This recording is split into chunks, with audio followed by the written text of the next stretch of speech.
പോരാട്ടങ്ങളുടെ കഥകൾ, ചരിത്രേതിഹാസങ്ങളിലെ യുദ്ധകഥകൾ കേൾക്കാൻ മനുഷ്യർക്ക് എല്ലായ്പ്പോഴും ഒരു പ്രത്യേക താല്പര്യം തന്നെയാണ്. കാരണം ഓരോ ദിവസത്തിലൂടെ ഓരോ ആളുകൾ കടന്നു പോയിക്കൊണ്ടിരിക്കുന്നത് അവർക്ക് മാത്രം അറിയാവുന്ന അവരുടെ വ്യക്തിപരമായ പോരാട്ടങ്ങളിൽ കൂടെയാണ്. ഒരുപക്ഷെ യുദ്ധകഥകൾ കേൾക്കുമ്പോൾ, ഇതിഹാസങ്ങളിലെ കഥകൾ കേൾക്കുമ്പോൾ തൻ്റെ പേഴ്സണലായിട്ടുള്ള പോരാട്ടങ്ങളിൽ ജയിക്കാനായിട്ടുള്ള ഒരു ആർജവം മനുഷ്യർക്ക് കിട്ടുന്നുണ്ടാവും. അതുകൊണ്ട് തന്നെ യുദ്ധകഥകൾ കേൾക്കുന്ന സമയത്ത് ധൃതരാഷ്ട്രർ സഞ്ജയനോട് ചോദിച്ച ആ ജിജ്ഞാസ നമുക്ക് എല്ലാവരിലും കാണാൻ കഴിയും. മഹാഭാരത യുദ്ധത്തിൽ ധൃതരാഷ്ട്രർ സഞ്ജയനോട് ചോദിച്ചെന്താണ്, ധർമ്മക്ഷേത്രമായ കുരുക്ഷേത്രത്തിൽ എന്തെല്ലാം സംഭവിക്കുന്നുവെന്ന് എന്നോട് വിവരിച്ചു തരൂ സഞ്ജയ എന്നാണ് പറയുന്നത് അല്ലേ. ഇപ്പോൾ നമ്മുടെ ചാനലിൽ 4 ടൈപ്പ് കണ്ടൻറ്റുകളാണ് ഉള്ളത്. 1 സിനിമയെക്കുറിച്ചുള്ള ചർച്ചകൾ എല്ലായ്പ്പോഴും ഉണ്ടാവുക തന്നെ ചെയ്യും. 2 ക്യാരക്ടർ അനാലിസിസ്, അടുത്തത് ഒരു ക്യാരക്ടർ അനാലിസിസ് എപ്പിസോഡാണ്. 3 ചരിത്രം, 4 ഇതിഹാസം. ഇനി ഇതിഹാസത്തിൻ്റെ കണ്ടൻറ്റുകൾ ചെയ്യുന്ന ദിവസങ്ങളിൽ നിങ്ങൾക്ക് ധൃതരാഷ്ട്രർ സഞ്ജയനോട് ചോദിച്ച ആ ഒരു ചോദ്യം എന്നോട് ചോദിക്കാം, ധർമ്മക്ഷേത്രമായ കുരുക്ഷേത്രത്തിൽ എന്തെല്ലാമാണ് സംഭവിച്ചത് എന്ന്.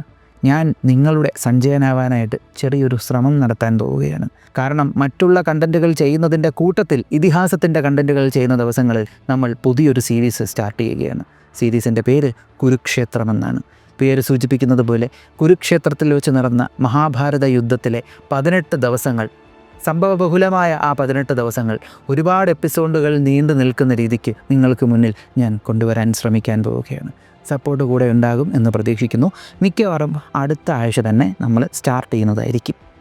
അപ്പോൾ ഇനി നമുക്ക് നമ്മുടെ ഈ കണ്ടൻറ്റിലേക്ക് പോകാം. വാസുദേവൻ ശ്രീകൃഷ്ണൻ്റെ പോരാട്ടത്തെക്കുറിച്ച്. വീഡിയോ തുടങ്ങുന്നതിന് മുൻപ് ഒരു കാര്യം ഞാൻ പറഞ്ഞോട്ടെ.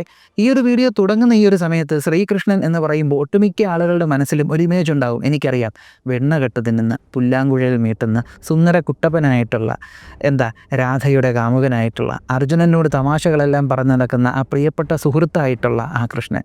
എന്നാൽ ഈ എപ്പിസോഡ് അവസാനിക്കുമ്പോൾ അത് മാത്രമായിരിക്കത്തില്ല നിങ്ങളുടെ മനസ്സിലുണ്ടാകുന്നത്. അതിനും അപ്പുറമായ മഹായോദ്ധാവായ വാസുദേവൻ ശ്രീകൃഷ്ണൻ എന്താണെന്ന് ഒരു പൊടിക്കൊക്കെ ചിലപ്പോൾ നിങ്ങൾക്ക് മനസ്സിലാവും. നമസ്കാരം, ഞാൻ വൈശാഖ്. ടെലിസ്കോപ്പിലേക്ക് സ്വാഗതം.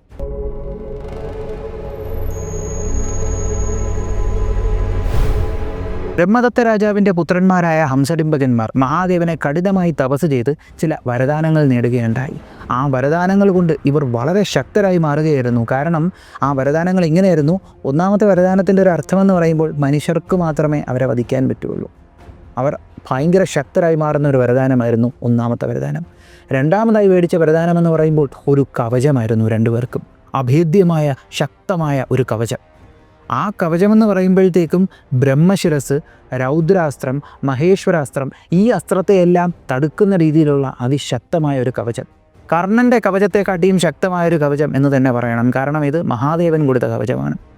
മൂന്നാമതായിട്ട് യുദ്ധത്തിൽ അവരെ സഹായിക്കാനായിട്ട് മഹാദേവൻ്റെ ചില ഭൂതഗണങ്ങളെയും ചോദിച്ചു. 2 ഭൂതഗണങ്ങളെയും ചോദിച്ചു. മഹാദേവൻ അതും കൊടുത്തു. ഇത് വെച്ച് ഇവർ ശക്തരായി. ഇവർ രാജസൂയ നടത്താനൊരുങ്ങി.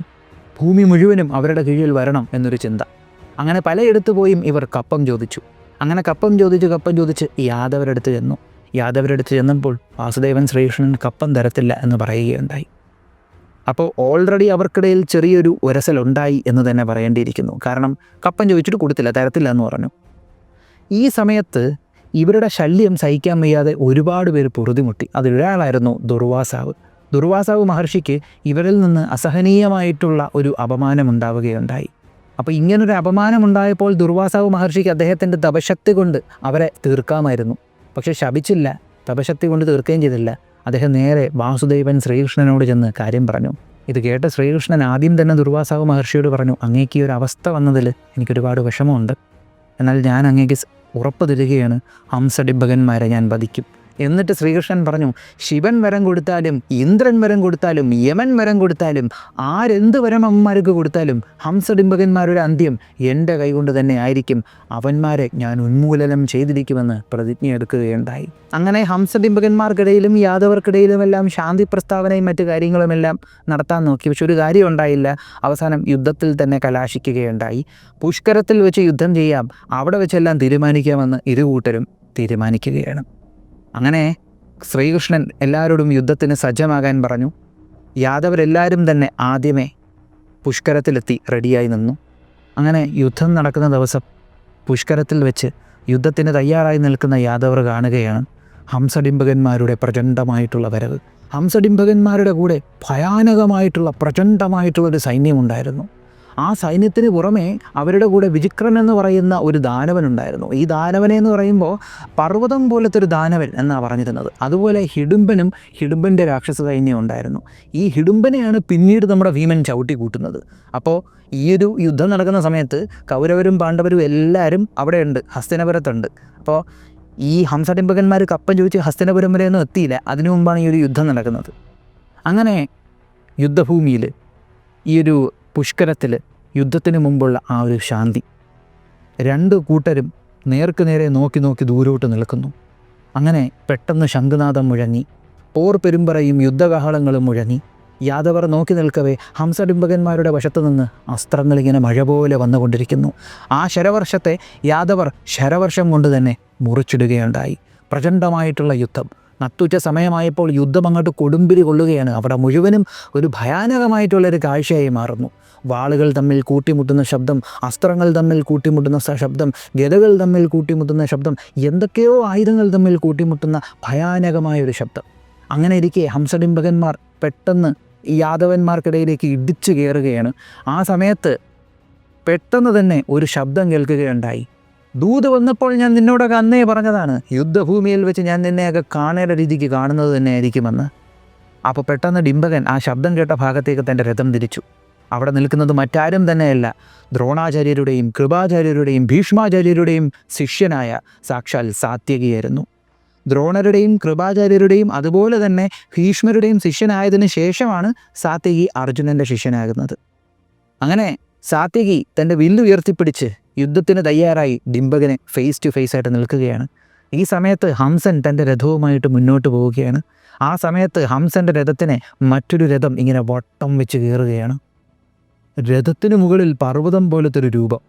ഹംസൻ ശരിക്കുമൊന്ന് സൂക്ഷിച്ച് നോക്കി അത് ആരാണെന്നറിയാനായിട്ട്. ഹംസൻ നോക്കി കാണുകയാണ്, നീല വസ്ത്രം ധരിച്ച, നീല കച്ച മുറുക്കിയ, ശക്തമായിട്ടുള്ളൊരു പടച്ചട്ട ധരിച്ച ആ ഒരു രൂപം ഇങ്ങനെ നിൽക്കുന്നുണ്ട്. ആ രൂപത്തിൻ്റെ കൈകളിലെയും ശരീരത്തിലെയും മാംസപേശികൾ, മസിലുകൾ ഓരോന്നും ഇങ്ങനെ തെളിഞ്ഞു കാണാൻ പറ്റുന്നുണ്ട്. ശക്തിയുടെ മറ്റൊരു പ്രതിരൂപം. ആ നിപ്പ് കണ്ടിട്ട്, യുദ്ധഭൂമിയിൽ ആ വ്യക്തി അങ്ങനെ നിൽക്കുന്നത് കണ്ടിട്ട് ഒരുപാട് പേര് ഭയന്നോടുന്നുണ്ട്. ആ കണ്ണുകളിലാകട്ടെ ശേഷനാഗത്തിൻ്റെ വിഷത്തിനെക്കാട്ടിയും തീക്ഷ്ണമായിട്ടുള്ള നോട്ടമായിരുന്നു. സാക്ഷാൽ ബലഭദ്രനായിരുന്നു അത്, ബലരാമനും ഹംസനുമായി ഏറ്റുമുട്ടാനൊരുങ്ങി. ആ സമയത്ത് വിചിക്രൻ എന്ന് പറയുന്ന ഭീമാകാര രൂപത്തിലുള്ള ദാനവൻ തൻ്റെ രഥത്തിൽ ഇവർക്കിടയിലേക്ക് വരികയാണ്. പെട്ടെന്ന് എവിടെ നിന്നോ സൂര്യതേജസ്സിന് സമാനമായ ഒരു അസ്ത്രം വിചിക്രൻ്റെ മുന്നിൽ കൂടെ കടന്നുപോയി അവനെ അവിടെ തടയുന്നു. ആ അസ്ത്രം വന്ന സ്ഥലത്തേക്ക് നോക്കുമ്പോൾ ലക്ഷണമൊത്ത ഒരു രഥം വിചിക്രന് കാണാൻ കഴിയുന്നുണ്ട്. അതൊരു രഥം എന്ന് പറയുന്നതിനെക്കാട്ടിയും ഒരു തേജസ്സായി യുദ്ധഭൂമിയിൽ നിൽക്കുന്നത് പോലെയാണ് വിചിക്രന് തോന്നുന്നത്. സൂക്ഷിച്ച് നോക്കിയപ്പോൾ സാരഥിയെ വിചിക്രന് മനസ്സിലായി. ഭാരതം മുഴുവനും പ്രശസ്തനായിട്ടുള്ള ആ സാരഥിയായിരുന്നു അത്. രഥത്തിനുള്ളിലേക്ക് നോക്കിയപ്പോൾ ദിവ്യമായൊരു തേജസ് ആ രഥത്തിനുള്ളിൽ നിൽക്കുന്നത് പോലെയാണ് വിചിക്രന് തോന്നിയത്. വിചിക്രൻ സൂക്ഷിച്ചു നോക്കിയപ്പോൾ അദ്ദേഹത്തിന് വ്യക്തമായി കാണാൻ കഴിഞ്ഞു. പീതാംബരം, അതായത് ചുട്ടുപഴുത്ത മഞ്ഞ നിറത്തിലുള്ള വസ്ത്രം ധരിച്ച് കച്ച മുറുക്കി സ്വർണ്ണ നിറത്തിലുള്ള പടച്ചട്ടയണിഞ്ഞ്, കൈകളാകട്ടെ ഒരു മാമല്ലൻ്റെ കൈകൾ പോലെ ഉരുണ്ട് ശക്തമായ കൈകൾ, മുടിയാകട്ടെ ചുരുണ്ട് കിടക്കുന്ന മുടി, ആ മുടിക്ക് മുകളിലായിട്ട് ശക്തമായിട്ടുള്ളൊരു കിരീടവും വെച്ചിട്ടുണ്ട്. പതുക്കെ വിചിക്രൻ ആ യോദ്ധാവിൻ്റെ കയ്യിലേക്ക് നോക്കി.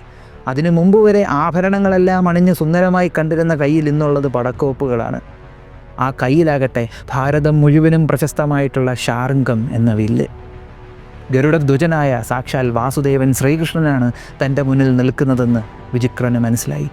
പോർവെറിയിൽ വിചിക്രൻ സൂര്യതേജസ്സിൽ ഒരു നീല തേജസ് നിൽക്കുന്നത് പോലത്തെ വാസുദേവൻ ശ്രീകൃഷ്ണന് നേരെ, ഗരുഡധ്വജന് നേരെ അസ്ത്രങ്ങൾ അയക്കാൻ തുടങ്ങി. ശ്രീകൃഷ്ണൻ ക്ഷണനേരം കൊണ്ട് ആ അസ്ത്രങ്ങൾ മുറിച്ചിട്ടിട്ട് ഒറ്റ സെക്കൻഡിൽ 75 അസ്ത്രങ്ങൾ അയക്കുന്ന രീതിയിൽ കൈവേഗത്തിൽ തുരുതുര അസ്ത്രങ്ങൾ ഈ ഒരു ദാനവന് നേരെ അയച്ചു. ദാനവൻ ഇത് കണ്ടിട്ട് ദേഷ്യം വന്നിട്ട് ശക്തിയായിട്ട് വളരെ ശക്തമായ 2-3 അസ്ത്രങ്ങൾ എൻ്റെ ചെവി വരെ വലിച്ച് ഊക്കോടെ വിട്ടുകൊണ്ടിരുന്നു. ഈ അസ്ത്രങ്ങൾ ഒരെണ്ണം വാസുദേവൻ ശ്രീകൃഷ്ണൻ്റെ നെഞ്ചത്ത് കൊണ്ടപ്പോൾ ശ്രീകൃഷ്ണൻ ചെറുതായിട്ടൊന്ന് ചുമച്ചിട്ട് രക്തം തുപ്പി. ഇത് കണ്ട ആ ഒരു ദാനവൻ ഉറക്കെ അട്ടഹസിച്ചു. കൃഷ്ണൻ പോർവെറിയിൽ ധീരനായൊരു യോദ്ധാവിനെ പോലെ തൻ്റെ വായിൽ ബാക്കിയുണ്ടായിരുന്ന രക്തവും കൂടെ തുപ്പിക്കളഞ്ഞിട്ട് വിചിക്രൻ്റെ അശ്വങ്ങളെയും സാരഥിയെയും വധിച്ചു. എന്നിട്ട് വിചിക്രൻ്റെ രഥവും അങ്ങ് തകർത്ത് കളഞ്ഞു. ഇത് കണ്ട് ദേഷ്യം വന്ന വിചിക്രൻ തൻ്റെ ഗദയെടുത്തിട്ട് അലറി വിളിച്ചുകൊണ്ട് ശ്രീകൃഷ്ണന് നേരെ ചാടി ഈ ഗദ അങ്ങ് വീശി. ഈ ഗദയുടെ പ്രഹരം ശ്രീകൃഷ്ണൻ്റെ കിരീടത്തിൽ കൊണ്ടു. അങ്ങനെ ശ്രീകൃഷ്ണൻ്റെ കിരീടത്തിൽ പ്രഹരിച്ച ആ ഒരു സന്തോഷത്തിൽ ഈ ഒരു അസുരൻ യുദ്ധഭൂമിയിൽ കിടന്നങ്ങ് അട്ടഹസിക്കുകയാണ്. എല്ലാവരും ഇത് കണ്ട് അത്ഭുതമായി നോക്കി നിന്നു. പെട്ടെന്ന് ശ്രീകൃഷ്ണൻ കൂടുതൽ ചിന്തിക്കാതെ തൻ്റെ ശാരംഗമെന്ന വില്ല് ചുഴറ്റി കയ്യിലെടുത്തിട്ട് ഒരു അസ്ത്രം തൊടുത്ത് നേരെ ഈ ഒരു രാക്ഷസൻ്റെ ഗദയിലേക്ക് അയച്ചു. ഈ ദാനവൻ്റെ ഗദ 2 കഷ്ണമായിട്ട് മുറിഞ്ഞങ്ങ് വീണു. ഇത് കണ്ട് ദേഷ്യം ഇയാൾക്ക് കൂടി. എന്നിട്ടൊരു വലിയ ഭീമാകാരമായ കല്ലെടുത്തിട്ട് ഈ രാക്ഷസൻ യുദ്ധഭൂമിയുടെ നടുക്ക് നിന്ന് ചുഴറ്റാൻ തുടങ്ങി. ഇവൻ എന്താ ചെയ്യാൻ പോകുന്നെന്നും പറഞ്ഞ് എല്ലാവരും ഈ അസുരനെ നോയിക്കൊണ്ടിരിക്കുകയാണ്. പെട്ടെന്ന് തന്നെ വിചിക്രൻ എന്ന് പറഞ്ഞ ഈ ദാനവൻ ചുഴറ്റിയ ഈ കല്ല് നേരെ കൃഷ്ണൻ്റെ നെഞ്ചിലേക്ക് എറിഞ്ഞു. യാദവരെല്ലാവരും ഭയന്നുകൊണ്ട് നേരെ തിരിഞ്ഞപ്പോൾ അവർ കാണുന്ന കാഴ്ച, പാഞ്ഞു വരുന്ന ഈ കല്ല് ശ്രീകൃഷ്ണൻ പിടിച്ചിട്ട് ഈ കല്ല് ശ്രീകൃഷ്ണൻ ചുഴറ്റി തൻ്റെ രഥത്തിൽ നിന്ന് ചാടി ഈ ഒരു ദാനവൻ്റെ നേരെ ഒരൊറ്റ അടിയായിരുന്നു. ആ അടിയിൽ ആ ദാനവൻ തെറിച്ചുപോയി വീഴുകയും ചെയ്തു. കല്ലത്രയും തവിടുപൊടിയാവുകയും ചെയ്തു. അപ്പം മനസ്സിലായി കളിക്കുന്നത് ചില്ലറക്കാരൻ്റെ അടുത്തല്ലെന്ന്. ദാനവൻ ശ്രീകൃഷ്ണനെ നോക്കിയപ്പോഴത്തേക്ക് മുഖത്തൊരു ചിരിയോ കാര്യങ്ങളോ ഒന്നുമില്ല. പിരികൻ ചൂളിച്ച് ദേഷ്യത്തിലിങ്ങനെ റൊട്ടിയായി നിൽക്കുകയാണ്, അടുത്ത് എന്തിനെന്നും പറഞ്ഞ്. ഉടനെ തന്നെ ഈ ദാനവൻ പറഞ്ഞു, നിനക്ക് ഇത്ര അഹങ്കാരമോ? അല്ലേ തന്നെ നിനക്ക് ഇത്ര അഹങ്കാരമാണെന്ന് ഞാൻ കേട്ടിട്ടുണ്ട്. എന്നെപ്പോലൊരു ദാനവൻ വന്ന് നിൻ്റെ മുമ്പ് ഇതൊക്കെ കാണിച്ചിട്ടും നീ ഇതാണല്ലേ തിരിച്ച് കാണിച്ചത്, തിരിച്ചു ഓടാതെ. ഇന്ന് ഞാൻ കാണിച്ചു തരാം നിനക്കെന്നും പറഞ്ഞ് ഒരു വലിയ ഇരുമ്പുലൊക്കെ എടുത്ത് ചുഴറ്റി ശ്രീകൃഷ്ണന് നേരെ ഒരൊറ്റ ഏറെറിഞ്ഞു. ശ്രീകൃഷ്ണൻ യുദ്ധഭൂമിയിൽ നിന്ന് ചാടി മലക്കം മറിഞ്ഞ് തൻ്റെ ഉടവാളൂരി ആ ഒരു പാഞ്ഞു വരുന്ന ഇരുമ്പിലൊക്കെ വെട്ടി 2 കഷ്ണമാക്കി. ഇതും കൂടെ കണ്ടപ്പോഴത്തേക്കും ഈ അസുരൻ കൂടുതലും അത്ഭുതപ്പെട്ടു പോയി. ഉടനെ തന്നെ ഈ ദാനവൻ ചാടി എണീച്ചു പോയൊരു മരം പിഴുതെടുത്ത് എന്നിട്ട് ശ്രീകൃഷ്ണനെ നേരെ വീശുകയാണ്. ശ്രീകൃഷ്ണൻ പെട്ടെന്ന് ഒഴിഞ്ഞു മാറി ആ മരത്തിൻ്റെ ഒരു ഭാഗം വെട്ടി അങ്ങ് കളഞ്ഞു.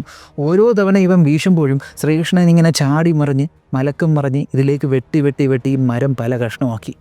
ഇതൂടെ ആയപ്പോൾ ആ ദാനവന് ദേഷ്യം കൂടുകയാണ്. അയാളിപ്പോൾ യുദ്ധഭൂമിയിൽ അലറി വിളിച്ചുകൊണ്ട് നിൽക്കുകയാണ്.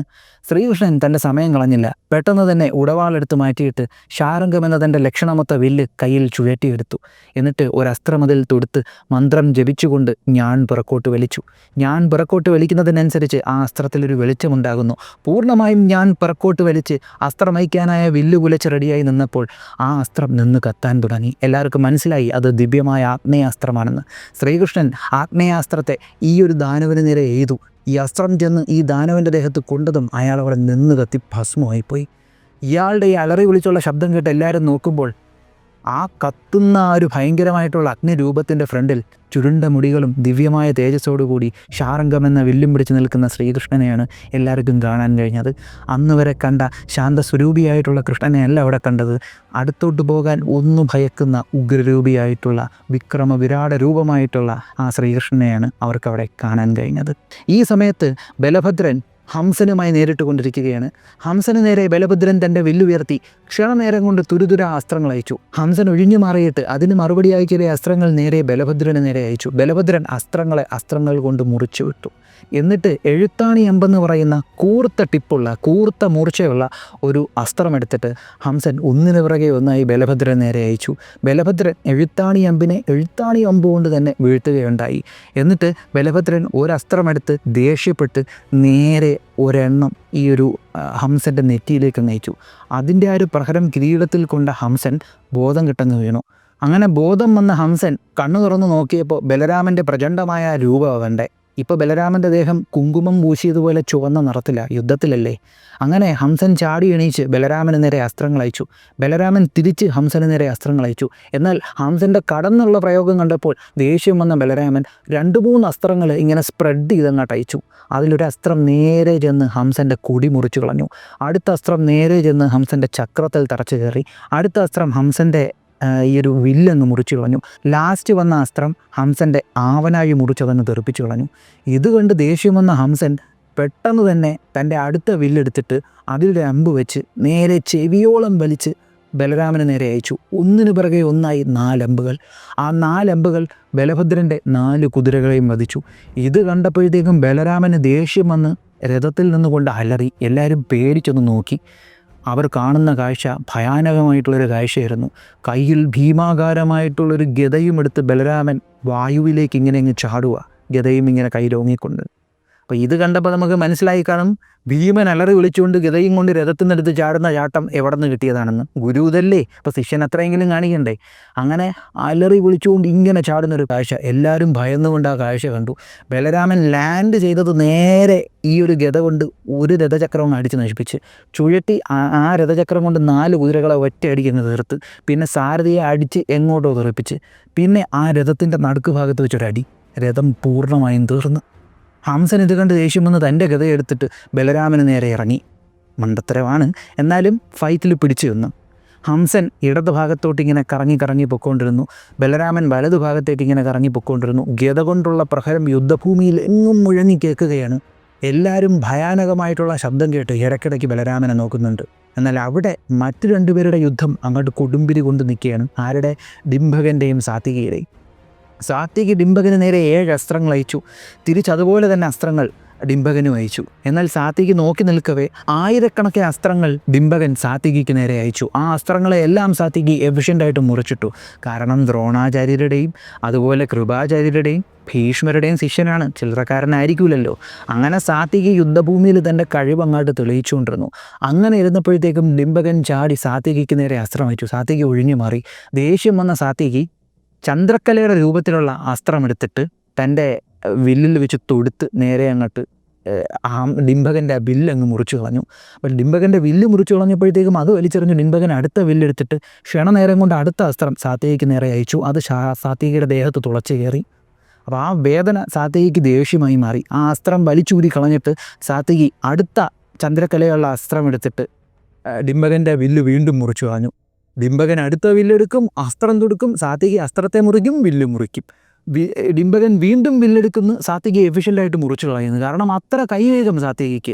എല്ലാവരും അത്ഭുതപ്പെട്ടുകൊണ്ട് സാത്വികിയുടെ ഈ പ്രകടനം നോക്കിക്കൊണ്ടിരിക്കുകയാണ്. കാരണം ഏകദേശം 100 കണക്കിന് വില്ലുകളാണ് അന്നത്തെ ദിവസം സാത്വികി മുറിച്ചുകൊണ്ടിരുന്നത്. എന്നിട്ട് സാത്വികി പോർവിറിയിൽ ഇങ്ങനെ നിന്നിട്ട് 2 പേരും അങ്ങോട്ടും ഇങ്ങോട്ടും തങ്ങളുടെ രഥങ്ങളിൽ ആക്രമണം തുടങ്ങി. അങ്ങനെ ദേഷ്യം വന്ന ഡിംഭകൻ വാളെടുത്തുകൊണ്ട് സാത്വികിക്ക് നേരെ ചാടി. സാത്വികിയും അത് തന്നെ തൻ്റെ വില്ലെടുത്ത് മാറ്റിയിട്ട് വാളെടുത്തുകൊണ്ട് ഡിംഭകന് നേരെ ചാടി. അങ്ങനെ ഡിംഭകനും സാത്വികിയും അന്തരീക്ഷത്തിൽ വെച്ച് വാളുകൊണ്ടിങ്ങനെ തമ്മിൽ കൂട്ടിമുട്ടിച്ച ആ ശബ്ദവും കൂടെ അതിനിടയിൽ കേട്ടപ്പോൾ എല്ലാവരും പരിഭ്രാന്തരായി. അങ്ങനെ യുദ്ധഭൂമിയിൽ നിന്നുകൊണ്ട് വാൾപ്പയറ്റായി. ഈ വാൾപ്പയറ്റിൽ ഏകദേശം 32 കരണങ്ങളുണ്ട്. ആ 32 കരണങ്ങൾ ഇവരവിടെ കിടന്ന് കാണിച്ചു. അപ്പോൾ ഇതൊക്കെ കണ്ടുകൊണ്ട് ദേവതകളും ഋഷിമാരും ഗന്ധർവന്മാരും സിദ്ധന്മാരും എല്ലാവരും ഉണ്ട്. അവരെല്ലാവരും പറയുന്നു, ഇതെന്താ പ്രകടനം! സാത്വികിയുടെ ആ ഒരു മെയ്വഴക്കം കണ്ടോ, ഡിംഭകൻ്റെ ആ ഒരു പ്രകടനം കണ്ടോ. ദ്രോണരുടെ ശിഷ്യൻ എന്നൊക്കെ പറഞ്ഞാൽ ദ്രോണരുടെ ശിഷ്യൻ തന്നെ. അത് ഗംഭീരമായിട്ട് കാണിക്കുന്നു. ആ കാലഘട്ടത്തിൽ ഭാരതദേശത്തിൽ യുദ്ധത്തിൽ പേരുകേട്ട 3 പേരേ ഉണ്ടായിരുന്നുള്ളൂ. ഒന്ന് വാസുദേവൻ ശ്രീകൃഷ്ണൻ, മറ്റത് 2 ദ്രോണരുടെ ശിഷ്യന്മാരായിട്ടുള്ള അർജുനനും സാത്വികി. ഇവർ 3 പേരുമായിരുന്നു യുദ്ധത്തിൽ ഫേമസ്. സാത്വികി ചില്ലറക്കാരനല്ലായിരുന്നു. ആ കാലഘട്ടത്തിൽ ഭാരതദേശത്തിൽ യുദ്ധമെന്ന് പറയുമ്പോൾ ഏറ്റവും പ്രശസ്തമായിരുന്നത് 3 യോദ്ധാക്കളായിരുന്നു: വാസുദേവൻ ശ്രീകൃഷ്ണൻ, അർജുനൻ, സാത്വികി. ഇത് ഞാൻ പറയുന്നതല്ല, വ്യാസമഹാഭാരതത്തിലുള്ളതാണ്. അങ്ങനെ യുദ്ധം കൊടുമ്പിരി കൊണ്ടുകൊണ്ടിരുന്നു. അങ്ങനെ ഇരിക്കെ സന്ധ്യാസമയമായി, സൂര്യാസ്തമയമായപ്പോൾ എല്ലാവരും പറഞ്ഞു, ഇന്നത്തേക്ക് നമുക്ക് യുദ്ധം അവസാനിപ്പിക്കാം. ഈ ഹംസഡിംഭകന്മാരുടെ ഭാഗത്തുള്ള രാജാക്കന്മാർ പറഞ്ഞു, ഇന്നത്തേക്ക് നമുക്ക് യുദ്ധം അവസാനിപ്പിക്കാം, ഇതിൻ്റെ ബാക്കി നാളെ ഗോവർദ്ധന പർവ്വതത്തിൽ വെച്ച്, ഗോവർദ്ധനഗിരിയിൽ വെച്ച് നടത്താമെന്ന് പറഞ്ഞു. യാദവരും സമ്മതിച്ചു. അങ്ങനെ ഹംസഡിംഭകന്മാർ രാത്രി തന്നെ ഗോവർദ്ധനഗിരിയിലെത്തി. അടുത്ത ദിവസം രാവിലെ ആയപ്പോൾ യാദവരും ഗോവർദ്ധനഗിരിയിലേക്കെത്തി. അങ്ങനെ യമുനയുടെ തീരത്ത് വെച്ച് യുദ്ധം ചെയ്യാൻ അവരൊരുങ്ങുന്നു. യുദ്ധത്തിന് മുമ്പ് ശാന്തമായിട്ടുള്ള ആ ഒരു സമയം ഇരുകൂട്ടരും 2 പക്ഷത്തുമായി നിന്നിങ്ങനെ യുദ്ധത്തിൻ്റെ തുടക്കത്തിന് വേണ്ടി വെയിറ്റ് ചെയ്യുകയാണ്. പോർ പെരുമ്പറ മുഴങ്ങിയ ആ സമയത്ത് തന്നെ അസ്ത്രങ്ങൾ അങ്ങോട്ടും ഇങ്ങോട്ടും അയച്ചു തുടങ്ങുകയാണ്. അസ്ത്രങ്ങൾ തമ്മിൽ കൂട്ടിമുട്ടുന്ന ഭയങ്കരമായിട്ടുള്ള ശബ്ദം അവിടെ ചുറ്റിനും കേൾക്കാൻ പറ്റുന്നു. വീണ്ടും ഭയാനകമായിട്ടുള്ള യുദ്ധം. യാദവ പക്ഷത്തിലുള്ള ശ്രേഷ്ഠരായിട്ടുള്ള യോദ്ധാക്കൾ ഒന്നിനു പുറകെ ഒന്നായിട്ട് ഭയങ്കര കൈവേഗത്തിൽ അസ്ത്രങ്ങൾ അയച്ചുകൊണ്ടിരിക്കുന്നു. ഇതെല്ലാം കൃഷ്ണനും ബലരാമനും ഇങ്ങനെ നോക്കി കണ്ടുകൊണ്ടിരിക്കുകയാണ്. അവർ യുദ്ധഭൂമിയിലേക്ക് ഇറങ്ങിയില്ല. അവരിങ്ങനെ വെയിറ്റ് ചെയ്ത് നിൽക്കുകയാണ്. അങ്ങനെ ഫ്രണ്ട് ലൈനിൽ ഇറങ്ങിയിട്ടുള്ള യോദ്ധാക്കൾ എല്ലാവരും ഇങ്ങനെ പോരാടിക്കൊണ്ടിരിക്കുന്നു. ഹംസഡിംബകന്മാരാകട്ടെ അവർ ഭയാനകമായി പോരാടി തുടങ്ങി. ഒരു ലിമിറ്റിനപ്പുറം അവരുടെ പ്രകടനം സഹിക്കാൻ പറ്റാണ്ടായപ്പോഴത്തേക്കും യാദവ പക്ഷത്തിലുണ്ടായിരുന്ന രാജാക്കന്മാരെല്ലാം ഭയന്ന് ഓടാൻ തുടങ്ങി. അപ്പോൾ ഏകദേശം യാദവ പക്ഷത്തിലുള്ള രാജാക്കന്മാർ ഹംസഡിംബകന്മാരുടെ ഈ ഒരു പ്രകടനമൊക്കെ കണ്ട് പരിഭ്രാന്തരായി തുടങ്ങി. അവരോടുമെന്നൊരവസ്ഥയിൽ എത്തിയപ്പോൾ ആ 2 ലക്ഷണമൊത്ത രഥങ്ങൾ യുദ്ധഭൂമിയുടെ ഫ്രണ്ടിലോട്ട് ഇടിച്ചങ്ങ് കയറി. ആ രഥത്തിലുണ്ടായിരുന്നത് സാക്ഷാൽ വാസുദേവൻ ശ്രീകൃഷ്ണനും ബലഭദ്രനുമായിരുന്നു. ഇവർ യുദ്ധഭൂമിയിൽ ഇങ്ങനെ ആ രഥത്തിൽ നിന്നുകൊണ്ട് പോരാടി തുടങ്ങിയത് ആകാശമാർഗം ഇന്ദ്രനും സ്കന്ദനും വരുന്നത് പോലെയായിരുന്നു എന്നാണ് പറയുന്നത്. അങ്ങനെ രണ്ടുപേരും പോരാടി തുടങ്ങി. ബലഭദ്രൻ നേരെ ശ്രീകൃഷ്ണനെ നോക്കിയിട്ട് ഡിംഭകനുമായിട്ട് പോരാടി തുടങ്ങി. ശ്രീകൃഷ്ണൻ ഹംസനുമായിട്ട് പോരാടി തുടങ്ങി. രണ്ടുപേരും പരസ്പരം ആയുധങ്ങൾ ഉയർത്തിയ സമയത്താണ് മഹാദേവൻ അയച്ച ആ 2 ഭൂതഗണങ്ങൾ ഈ ഒരു ഹംസനെ സഹായിക്കാനായിട്ട് ശ്രീകൃഷ്ണൻ്റെ മുന്നിലേക്ക് വന്നത്. അവർ പോർക്കാഹളം മുഴക്കിക്കൊണ്ട് ഭീകരമായ ശബ്ദങ്ങൾ മുഴക്കിക്കൊണ്ട് ശ്രീകൃഷ്ണന് നേരെ ചാടുന്നു. ശ്രീകൃഷ്ണൻ ഒരു ഭൂതം വന്നപ്പോൾ ഒഴിഞ്ഞു മാറി, അടുത്ത ഭൂതം വന്നപ്പോൾ അവിടെയും ഒഴിഞ്ഞു മാറി. ഇവർ രണ്ടുപേരും കൂടെ ശൂലം എടുത്തുകൊണ്ട് ശ്രീകൃഷ്ണന് നേരെ ചാടി ഒരു ശൂലം ശ്രീകൃഷ്ണൻ്റെ ദേഹത്ത് തറച്ചു. ഇതായപ്പോൾ ശ്രീകൃഷ്ണൻ അങ്ങോട്ട് ദേഷ്യം വന്നെന്ന് വെച്ചാൽ പിരികമൊക്കെ ചുളിച്ച് കണ്ണൊക്കെ അങ്ങോട്ട് ചുവന്ന് ശ്രീകൃഷ്ണൻ ദേഷ്യത്തോടു കൂടി ആ ശൂലം വലിച്ചൂരിയിട്ട് ഈ ഭൂതങ്ങളെ പിടിച്ച് തള്ളി. ഈ ഭൂതങ്ങൾ അടുത്തോട്ട് ഓടി വന്നപ്പോൾ ഇപ്രാവശ്യം ശ്രീകൃഷ്ണൻ എന്ത് ചെയ്തെന്നറിയോ? രഥത്തിൽ നിന്ന് ചാടി ഇറങ്ങി ഓടിപ്പോയി ഭൂതങ്ങളെ രണ്ടിനെയും പിടിച്ചിട്ട് എല്ലാവരും കാണുകയും 2 ഭൂതങ്ങളെ ഇട്ട് കറക്കാൻ തുടങ്ങി. കൃഷ്ണൻ കറക്കുന്നതിൻ്റെ ഇടയിൽ ആരെങ്കിലുമൊക്കെ അടുത്ത് വരുന്നെങ്കിൽ അവന്മാർ ഒരു അടി വെച്ച് കൊടുക്കും, ഈ എതിർപക്ഷത്തുള്ള ആരെങ്കിലും വരുന്നുണ്ടാക്കി. അങ്ങനെ ശ്രീകൃഷ്ണസ്വാമി ഈ ഭൂതങ്ങളെ കറക്കി നേരെ ഒരൊറ്റ ഏറ് കൊടുത്തു. ഇവർ നേരെ കൈലാസത്തിൻ്റെ ഫ്രണ്ടിൽ ചെന്ന് വീണു. കൈലാസത്തിൻ്റെ ഫ്രണ്ടിൽ ചെന്ന് വീണപ്പോഴത്തേക്ക് അകത്ത് ഉള്ള ആൾ ചിരിച്ചുകൊണ്ട് തന്നെ ധ്യാനിച്ചുകൊണ്ടിരുന്നു. കാരണം ഭൂതങ്ങൾ എങ്ങോട്ട് അയച്ചപ്പോൾ തന്നെ മഹാദേവൻ അറിയായിരുന്നു പോയതുപോലെ തിരിച്ചിങ്ങോട്ട് വിടാനായിട്ട് അവിടെ ആളുണ്ടെന്ന്. അങ്ങനെ കൃഷ്ണൻ ഈ ഭൂതങ്ങൾ എടുത്തെറിഞ്ഞപ്പോഴത്തേക്ക് എല്ലാവരും ഇത് എന്തുവായതെന്നും പറഞ്ഞ് അത്ഭുതപ്പെട്ട് നിന്നു. കൃഷ്ണൻ പെട്ടെന്ന് അലറി വിളിച്ചുകൊണ്ട് ദേഷ്യത്തിൽ രഥത്തിൽ കയറി ഡിംബകനും ഹംസനുമായിട്ട് പോരാടി തുടങ്ങി. ഹംസനും കൃഷ്ണനും തമ്മിൽ പൊരിഞ്ഞ പോരാട്ടത്തിൻ്റെ ഇടയിൽ പോർവറിയിൽ ഈ ഹംസൻ അട്ടഹസിച്ചുകൊണ്ട് കൃഷ്ണനോട് പറഞ്ഞു, കൃഷ്ണ, എന്തിനാണ് നീ രാജസൂയം തടയുന്നത്? നമ്മൾ രാജസൂയം നടത്തുന്നതിന് നിനക്കെന്താണ് പ്രശ്നം? നമ്മൾ കപ്പൻ ചോദിച്ചാൽ നിനക്ക് കപ്പൻ തന്നൂടെയായിരുന്നോ? ഇപ്പം കപ്പൻ തരാതെ നീ നമ്മളുമായിട്ട് യുദ്ധം ചെയ്യുന്നുവല്ലേ? ഈ യുദ്ധത്തിൽ ഞാൻ ആരാണെന്ന് നിനക്ക് കാണിച്ചു തരും. രാജസൂയം നമ്മൾ നടത്തും, നമ്മൾ ചക്രവർത്തികളാവും, നമ്മൾ ആരാണെന്ന് നിനക്ക് അറിഞ്ഞൂടാ എന്ന് പറഞ്ഞുകൊണ്ട് വീമ്പ് മുഴക്കി. വാസുദേവൻ ശ്രീകൃഷ്ണൻ ആഗ്നേയാസ്ത്രത്തെ തൻ്റെ ശാരംഗമെന്ന വില്ലിൽ ഇങ്ങനെ തൊടുത്തു വെച്ചുകൊണ്ട് ദേഷ്യത്തിൽ ഹംസനോട് പറയുന്നു, ഹംസ, ഈ ആഗ്നേയാസ്ത്രം കൊണ്ട് ഞാൻ നിന്നെ ചുട്ടുകരിക്കാൻ പോവുകയാണ്. നിനക്ക് ധൈര്യമുണ്ടെങ്കിൽ തടയുക. നീ ഒരു യോദ്ധാവല്ലേ? നിനക്ക് കപ്പം വേണമായിരുന്നെങ്കിൽ നീ ഞാനുമായിട്ട് യുദ്ധം ചെയ്യണമായിരുന്നു. അല്ലാതെ പുഷ്കരത്തിൽ വസിക്കുന്ന സന്യാസിമാരെയും മുനിവര്യന്മാരെയും ഉപദ്രവിക്കുകയല്ല ചെയ്യേണ്ടിയിരുന്നത്. നീ എന്തിനവിടെ പോയി നിൻ്റെ കൈക്കരുത്ത് അവരെടുത്ത് കാണിച്ചു? നീ എന്തിനവിടെ പോയി അവരെ അപമാനിച്ചു? ജഗന്നാഥനായ ഞാനിവിടെ ഉള്ളിടത്തോളം കാലം എന്നിൽ ശരണം പ്രാപിച്ച ആളുകളെ നീ ഉപദ്രവിക്കുന്നുവെങ്കിൽ ആരുപദ്രവിച്ചാലും അവരെ ഞാൻ ഉന്മൂലനം ചെയ്തിരിക്കും എന്ന് പറഞ്ഞുകൊണ്ട് കൃഷ്ണൻ ഈ ആഗ്നേയാസ്ത്രത്തെ നേരെ ഹംസന് നേരെ അയക്കുകയാണ്. ഈ വരുന്ന ആഗ്നേയാസ്ത്രത്തെ ഹംസൻ വാരുണാസ്ത്രം കൊണ്ട് തടഞ്ഞു. പെട്ടെന്ന് തന്നെ ശ്രീകൃഷ്ണസ്വാമി തൻ്റെ ശാരംഗമെന്ന വില്ലിലേക്ക് വായവ്യാസ്ത്രത്തെ ആവാഹിച്ചു. എന്നിട്ട് വായവ്യാസ്ത്രം നേരെ ഹംസന് നേരെ അയച്ചു. വില്ലിൽ നിന്നൊരു കൊടുങ്കാറ്റ് പോകുന്നത് പോലെയായിരുന്നു. അപ്പോൾ കാറ്റാണല്ലോ വരുന്നത്. അപ്പോൾ അതിനെ തടയാനായിട്ട് ഹംസൻ മഹേന്ദ്രാസ്ത്രത്തെ ആവാഹിച്ചിട്ട് ആ അസ്ത്രമയച്ച് ഈ ഒരു വായവ്യാസ്ത്രത്തെ ന്യൂട്രലൈസ് ചെയ്തു. കൃഷ്ണൻ അത്യുഗ്രമായിട്ടുള്ള മാഹേശ്വരാസ്ത്രത്തെ തൊടുത്തു. ആ അസ്ത്രത്തെ രൗദ്രാസ്ത്രം കൊണ്ട് ഹംസൻ തടുത്തു. അങ്ങനെ ഗംഭീരമായിട്ടുള്ള ദിവ്യാസ്ത്ര പ്രയോഗം അവിടെ നടക്കുന്നു. കൃഷ്ണൻ ഒന്നിന് പിന്നിൽ ഒന്നായിട്ട് ദിവ്യാസ്ത്രങ്ങൾ അയച്ചു തുടങ്ങി, ഗ്യാപ്പില്ലാതെ. ഗാന്ധർവം, രാക്ഷസം, ദൈവം, പൈശാചം എന്നീ അസ്ത്രങ്ങൾ ശ്രീകൃഷ്ണൻ അയച്ചു. അതിന് മറുപടിയായിട്ട് ബ്രാഹ്മം, കൗബേരം, ആസുരം, യാമ്യം എന്നീ അസ്ത്രങ്ങൾ അയച്ച് ഹംസൻ ആ അസ്ത്രങ്ങളെ ന്യൂട്രലൈസ് ചെയ്തു. ഇതോടെ ആയപ്പോൾ ശ്രീകൃഷ്ണന് ദേഷ്യം വന്നു. ശ്രീകൃഷ്ണൻ്റെ ദേഷ്യം യുദ്ധഭൂമിയിലുള്ള എല്ലാവരെയും ഭയപ്പെടുത്തി. അദ്ദേഹം പിരികം ചുളിച്ച് അദ്ദേഹത്തിൻ്റെ കണ്ണുകളെല്ലാം ഇപ്പോൾ ചുമന്നുകൊണ്ടിരിക്കുകയാണ്. അങ്ങനെ അധികം ആളുകൾ ശ്രീകൃഷ്ണൻ്റെ മുഖത്തിൽ എപ്പോഴും കണ്ടിട്ടില്ലാത്തൊരു വികാരം. പെട്ടെന്ന് ശാരംഗമെന്ന വില്ല് ശ്രീകൃഷ്ണൻ അന്തരീക്ഷത്തിലേക്ക് ഉയർത്തി. എന്നിട്ട് എന്തോ ദിവ്യമായ മന്ത്രം ജപിച്ചുകൊണ്ട് ആ വില്ല് താഴേക്ക് വലിച്ചു. ഒരു വല്ലാത്തൊരു ഊർജ്ജം ആ വില്ലിൽ ഉണ്ടാകുന്നുണ്ട്. അന്തരീക്ഷത്തിൽ രൂപമാറ്റങ്ങൾ സംഭവിക്കുന്നു. അന്തരീക്ഷത്തിൽ ഇടിമിന്നലുകളും കാർമേഘങ്ങളും വരുന്നു. ഇടിമിന്നലിനെല്ലാം വിചിത്രമായിട്ടുള്ളൊരു നിറമാണ്. കൃഷ്ണൻ തൻ്റെ വില്ല് പൂർണ്ണമായും വലിച്ച് ആ മന്ത്രം പൂർണ്ണമായും ജപിച്ചു തീർന്നപ്പോൾ അവിടെ ദിവ്യമായിട്ടുള്ള അതിശക്തമായിട്ടുള്ളൊരു അസ്ത്രം ഉണ്ടാവുകയാണ്. സാക്ഷാൽ ബ്രഹ്മശിര എന്ന അസ്ത്രം. ബ്രഹ്മാസ്ത്രത്തെക്കാട്ടി 4 മടങ്ങ് ശക്തിയുള്ള അസ്ത്രം. ആ ബ്രഹ്മശിര എന്ന അസ്ത്രം ശ്രീകൃഷ്ണൻ നേരെ ഹംസന് നേരെ തൊടുത്തു. എന്നാൽ എല്ലാവരെയും അത്ഭുതപ്പെടുത്തുന്ന ഒരു കാഴ്ചയാണ് അവിടെ സംഭവിച്ചത്. ബ്രഹ്മശിരസ് എന്ന അസ്ത്രം വന്നിട്ട് ഹംസൻ്റെ ആ ഒരു കവചത്തിലേക്ക് അങ്ങ് ലയിച്ചു പോവുകയാണ് ചെയ്യുന്നത്. അവിടെ ഇങ്ങനെ സ്പ്രെഡായി ലയിച്ചങ്ങ് പോയി. ഇത് കണ്ട് എല്ലാവരും അത്ഭുതപ്പെട്ടു. പക്ഷെ കൃഷ്ണൻ അത്ഭുതമില്ലായിരുന്നു. അട്ടഹസിച്ചുകൊണ്ട് ഹംസൻ കൃഷ്ണനെ നോക്കിയപ്പോൾ കൃഷ്ണൻ അപ്പോഴും മന്ത്രം ജപിച്ചുകൊണ്ട് തൻ്റെ ശാരംഗമെന്ന് പറയുന്ന വില്ലിങ്ങനെ പുറക്കോട്ട് വലിച്ചുകൊണ്ടിരിക്കുന്നു. അങ്ങനെ ആ വില്ലിൻ്റെ ഞാൻ പൂർണ്ണമായും വലിച്ചു നിർന്നപ്പോൾ അന്തരീക്ഷത്തിൽ ഭയങ്കരമായിട്ടുള്ള, നേരത്തെ ഉണ്ടായതിനെക്കാട്ടിയും പ്രചണ്ഡമായിട്ടുള്ള മാറ്റങ്ങൾ. കാരണം ഇപ്പോൾ ശ്രീകൃഷ്ണൻ തൻ്റെ ശാരംഗമെന്ന വില്ലിലേക്ക് ആവാഹിച്ചിരിക്കുന്നത് സാക്ഷാൽ വൈഷ്ണവാസ്ത്രത്തെയാണ്. നാരായണാസ്ത്രമല്ല, വൈഷ്ണവാസ്ത്രം. മഹാപാശുപതാസ്ത്രം കഴിഞ്ഞാൽ ഏറ്റവും ശക്തിയുള്ള അസ്ത്രമാണ് ഈ വൈഷ്ണവാസ്ത്രം. അത് അന്നാ ഭാരതത്തിലുണ്ടായിരുന്ന ആളുകൾ തന്നെ വളരെ കുറവായിരുന്നു. അപ്പോൾ കൃഷ്ണൻ വൈഷ്ണവാസ്ത്രമാണ് തൊടുക്കാൻ പോകുന്നതെന്ന് മനസ്സിലാക്കിയ ഹംസൻ പെട്ടെന്ന് തന്നെ നോ വേ എന്നും പറഞ്ഞ് രഥത്തിൽ നിന്നെടുത്ത് നേരെ യമുനയിലേക്ക് ചാടി. കാരണം അവിടെ നിന്നാ തീർന്ന്. വൈഷ്ണവാസ്ത്രം എന്ന് പറയുമ്പോൾ മഹാപാശുപതാസ്ത്രം കഴിഞ്ഞാൽ ഏറ്റവും ശക്തിയുള്ള അസ്ത്രമാണ് വൈഷ്ണവാസ്ത്രം. ആ വൈഷ്ണവാസ്ത്രമാണ് കൃഷ്ണൻ തൻ്റെ വില്ലിൽ ഇങ്ങനെ എന്തിനും തയ്യാറെന്നുള്ള രീതിക്ക് വെച്ച് നിൽക്കുന്നത്. കാരണം കൃഷ്ണന് ദേഷ്യം വന്നാൽ കൃഷ്ണൻ്റെ മുന്നിൽ നിൽക്കുന്ന ആരാ എന്തെന്നൊന്നും കൃഷ്ണൻ നോക്കത്തില്ല. അത് മഹാഭാരതത്തിൽ പല കഥകളിൽ നിന്നും നമുക്ക് മനസ്സിലാക്കാൻ പറ്റും. കൃഷ്ണൻ്റെ ദേഷ്യം എന്ന് പറയുമ്പോൾ അത്രയും പ്രചണ്ഡമായിട്ടുള്ള ദേഷ്യമാണ്. അതിവിടെ നിന്ന് മനസ്സിലാക്കണം. കാരണം വൈഷ്ണവാസ്ത്രമാണ് തൊടുത്തു വെച്ചുകൊണ്ട് നിൽക്കുന്നത്. അപ്പോൾ ഈ പുള്ളിക്കാരൻ യമുനയിലോട്ട് എടുത്ത് ചാടിയത് കണ്ടുടനെ തന്നെ കൃഷ്ണൻ വൈഷ്ണവാസ്ത്രത്തെ തിരിച്ചു വെച്ചിട്ട് തൻ്റെ വില്ല്, തൻ്റെ ശാരംഗമെന്ന വില്ലും രഥത്തിൽ വെച്ചിട്ട് ആ രഥം അങ്ങോട്ട് തെളിച്ചു. രഥം പോകുന്ന വഴിക്ക് കൃഷ്ണൻ പെട്ടെന്ന് തന്നെ രഥത്തിൽ നിന്ന് ചാടി ഇറങ്ങി ഓടി. യാദവരും മറ്റുള്ളവരുമെല്ലാം നോക്കി നിൽക്കവേ വായുവേഗത്തിൽ കൃഷ്ണൻ ഓടുകയാണ്. കൃഷ്ണൻ ഇത് എങ്ങോട്ടാണ് ഓടുന്നതെന്ന് അറിയാനായിട്ട് എല്ലാവരും കൃഷ്ണനെ നോക്കുന്നു. വായുവേഗത്തിൽ ഇങ്ങനെ കൊടുങ്കാറ്റ് പോകുന്നതൊക്കെയാണ് കൃഷ്ണൻ പോകുന്നത്. പോയിട്ട് കൃഷ്ണൻ ഒരു സെക്കൻഡ് പോലും ആലോചിക്കാതെ നേരെ യമുനാ നദിയിലേക്ക് എടുത്തങ്ങ് ചാടി. അപ്പോൾ ഈ ഹംസൻ പോയി ചാടിയേക്കുന്ന സ്ഥലം എന്ന് പറയുമ്പോഴത്തേക്കും കൃഷ്ണൻ കാളിയമർദ്ദനം ചെയ്ത കയത്തിലാണ് ചാടിയേക്കുന്നത്. യമുനയിൽ കാളിയമർദ്ദനം ചെയ്തൊരു കയമുണ്ട്, അവിടേക്കാണ് ഹംസൻ എടുത്ത് ചാടിയത്. അവിടുത്തെ കളർ കണ്ട് അറിയാം.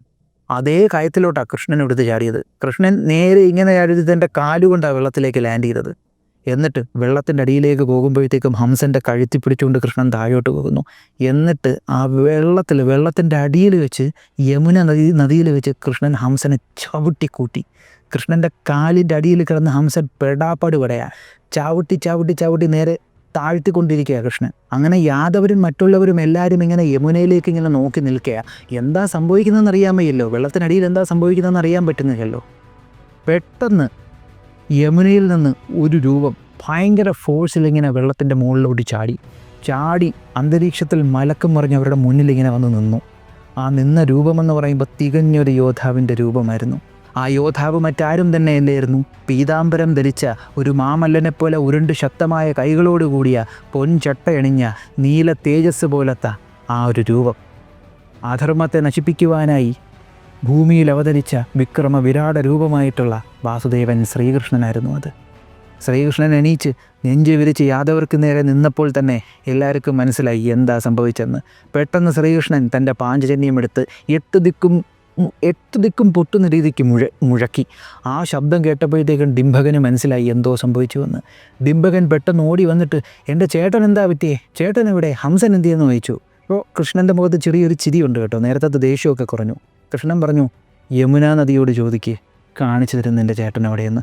ഒന്നും മിണ്ടാതെ ഹംസൻ നേരെ നദിയിലേക്ക് ചാടുകയാണ്. ഹംസൻ നദിയിലേക്ക് ചാടിയപ്പോൾ കൃഷ്ണൻ പറഞ്ഞു, ഇനി നമുക്കിവിടെ നിൽക്കേണ്ട, വാ പോവാം. ചേട്ടാ എന്ന് വിളിച്ചുകൊണ്ട് ഹംസനെ തപ്പുന്ന ഡിംഭകൻ്റെ ശബ്ദം നടന്നു നീങ്ങുന്ന യാദവർക്ക് കേൾക്കാൻ കഴിയുന്നുണ്ട്. കാരണം അത്രത്തോളം ഇഷ്ടമായിരുന്നു ഡിംഭകന് ഹംസനോടും ഹംസന് ഡിംഭകനോടും. പിന്നെ ഡിംഭകനെ ആരും കണ്ടിട്ടില്ല. അങ്ങനെ യുദ്ധഭൂമിയിൽ വിജയം നേടിയ ആ വിക്രമ വിരാട രൂപമായ വാസുദേവൻ ശ്രീകൃഷ്ണൻ തൻ്റെ രഥത്തിൽ കയറി വീണ്ടും പാഞ്ചജന്യമെന്ന ശംഖുമുഴക്കി. സന്തോഷത്തിൽ ബലരാമനും ചിരിച്ചുകൊണ്ട് തൻ്റെ രഥത്തിൽ കയറുന്നു.